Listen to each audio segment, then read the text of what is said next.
Hi friends, ഇന്നത്തെ video ഞാൻ സ്കൂളിലേക്ക് വേണ്ടി സ്വന്തമായി വരച്ച് എഴുതിയ കഥയാണ്. നിങ്ങൾക്കും കാണിച്ചു തരാം. മേഘത്തിൻ്റെ ക്രൂരത.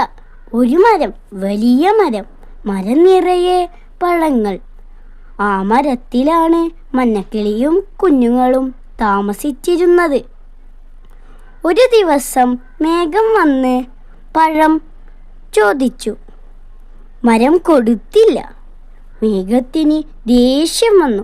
മേഘം ഇരുണ്ടുകൂടി ശക്തിയുള്ള മഴയായി പെയ്തു. മരച്ചില്ലകൾ പൊട്ടി വീണു. കൂട് തകർന്നു. അമ്മക്കിളി മരിച്ചുപോയി. അതുവഴി പോയ ഒരു കുരങ്ങന് ആരുമില്ലാതെ തനിച്ചായ മഞ്ഞക്കിളി കുഞ്ഞിനെ കിട്ടി. അതിനെ കുരങ്ങൻ നെഞ്ചോട് ചേർത്തു പിടിച്ചു.